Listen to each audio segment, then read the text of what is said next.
New videos every day. In the arena of recreational drugs, there are particular drugs referred to as designer drugs, which are actually designed to be highly addictive and to give you a very extreme high. But what about in the food industry? Are fast foods and junk foods actually designed to be addictive, to keep you hungry, and to cause you to overeat? And if these foods are designed to be addictive and to cause us to overeat, could that be a reason why America's obesity rate has doubled in the last 10 years? So, what do you think?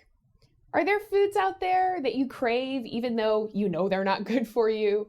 Are certain foods that you feel like you cannot resist? Or are there certain junk foods that you don't even think you could live without eating? If so, leave me a comment and let me know what those foods are. In this video, I'm going to explain how fast foods and junk foods are intentionally designed to be addictive, to cause excessive hunger, and to keep you eating. It's all about the bottom line.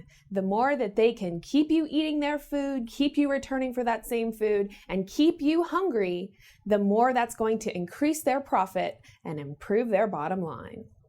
So how do food companies manipulate the food to keep you hungry and keep you eating? Well, the first reason is because of refining or processing the foods. Let me explain.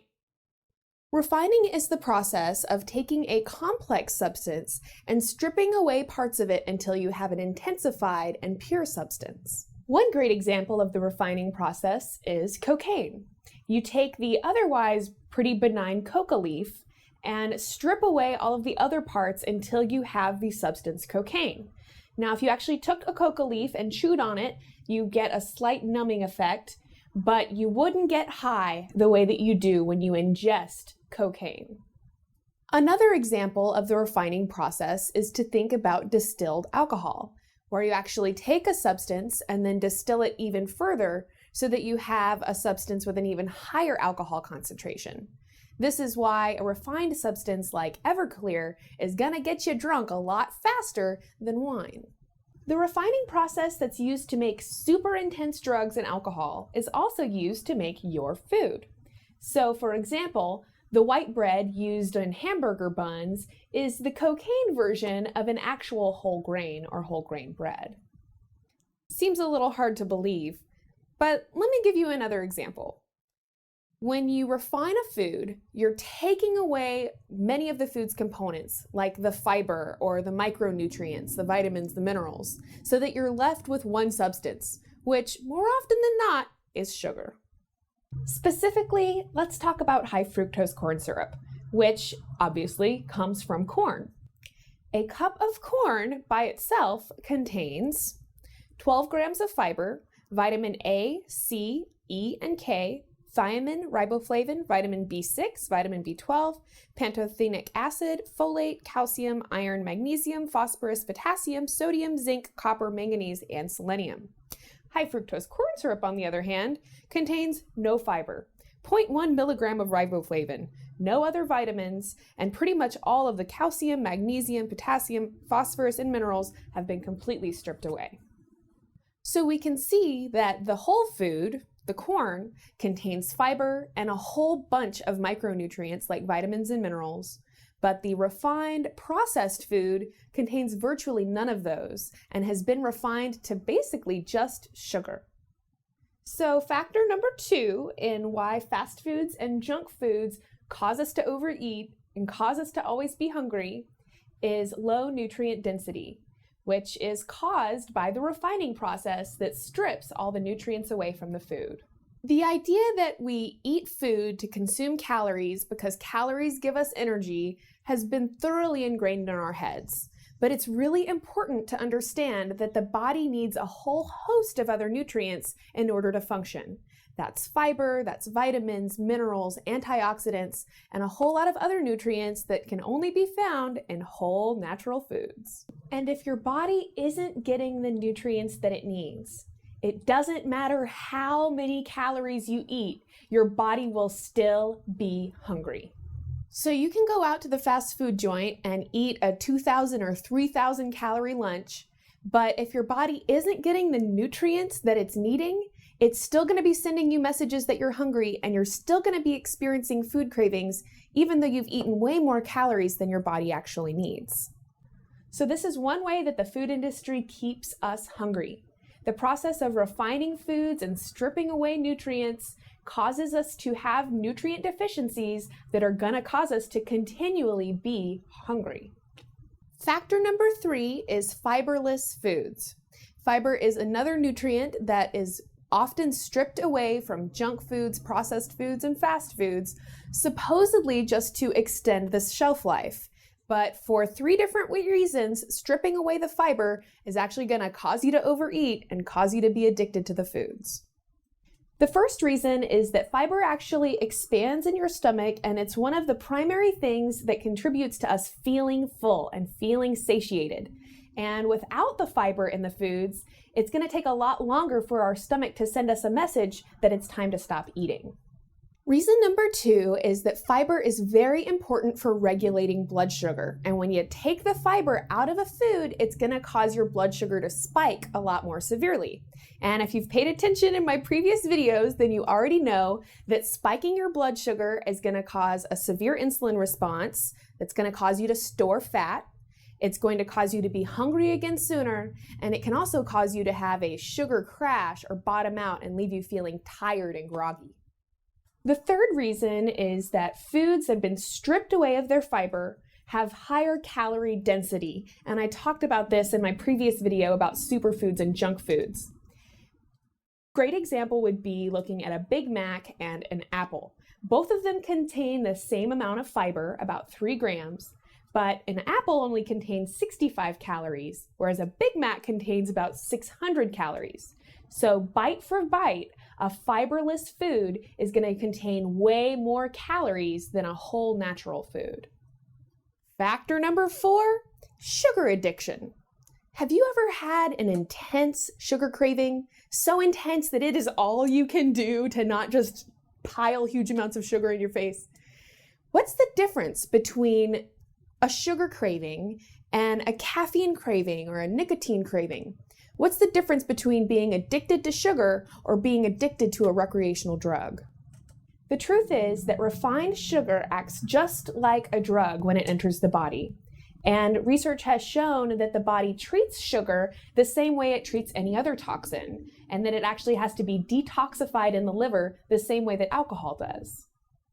Huge amounts of refined sugar are actually added into most processed, fast, and junk foods, the breads, the sauces, even something like hamburgers. The Big Mac actually has 8 grams of refined sugar added into it, even though we really don't think of hamburgers as being a sweet food.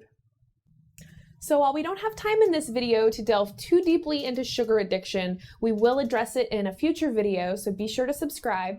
But a recent study at Princeton actually found that rats who were fed a diet consisting of 25% sugar, which is actually a lot less than most of the average American diet's consumption of sugar.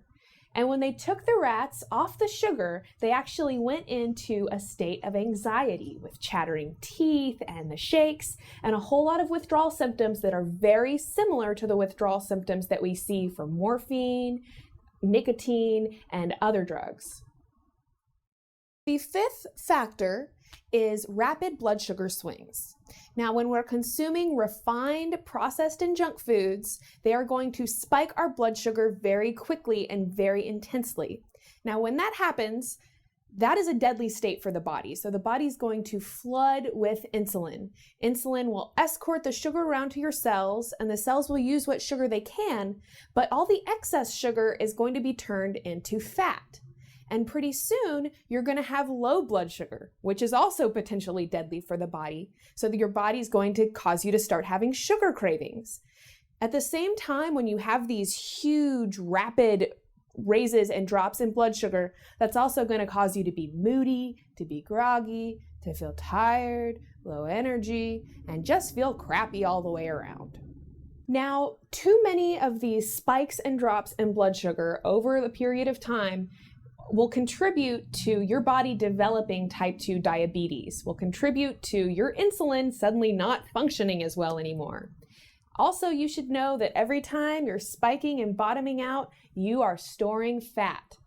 And if you're wondering if you are doing this, then you can just ask yourself if you're having sugar cravings. And if you are, that is a really good indication that you are probably spiking your blood sugar way too much. The sixth factor is that food manufacturers will just straight up add addictive chemicals to their food. Some of the most common examples are caffeine and monosodium glutamate, more commonly known as MSG. Caffeine is a stimulant drug, and it is actually the most abused substance in the world. The idea is pretty simple. Once your caffeine fix wears off, you're going to be craving caffeine again. So if Coca-Cola is your main source of caffeine, then Coca-Cola is what you're going to crave when you need that caffeine fix. And if you don't go for your caffeine fix, you're likely to have withdrawal symptoms like headaches, moodiness, and other unfavorable side effects caused from withdrawal. Monosodium glutamate, or MSG, is a neuroexcitatory chemical that causes pleasure in the body. Now, it's actually been known since the 1960s that if you give MSG to rats or other animals, it will cause them to overeat, cause them to become obese, and cause them to develop diabetes. In fact, when a pharmaceutical company needs to test their new diabetic drug, they actually create diabetic rats by giving them MSG. And if you take a second to put in MSG and mice in your search engine, you will see the pictures of these huge rats that have been created for the purpose of experimentation by giving them a lot of MSG. Now, some people will say, oh, there's no way that we're eating that much MSG, but I just would encourage you to turn over the label and start looking at how much MSG you're actually consuming. And it just kind of raises the question, why are they adding it to the food anyways? If it's known to cause obesity, overeating, and diabetes, why would they add it to the food? Aren't there other things they could add to the food to make it taste good that don't cause those things? So these were my 6 reasons why I believe that fast food and junk food manufacturers are purposefully making their foods cause overeating, cause excessive hunger, cause us to continually buy and continually eat their foods. But what do you think? Am I just completely whacked out, conspiracy, crazy, off the wall? Or does some of this make sense to you? And if you do agree with me, then please share this video with your friends and family. You can put it on your blog or your Facebook page, because I think this is really important information that people should know. But if this video didn't convince you, then I hope you'll tune in for my next video where I'm going to go over some recent scientific studies that have actually shown that our brains react in the same way to processed foods, highly palatable junk foods, as they do to addictive drugs. And in another video, we've all heard of going green, but is it possible to go green in America, where everything's largely based on disposable products? Stay tuned for our future video on planned obsolescence. Thanks again for watching my video. I really hope that it was useful to you. If you haven't done it yet, please give me a thumbs up, and I'll see you again soon.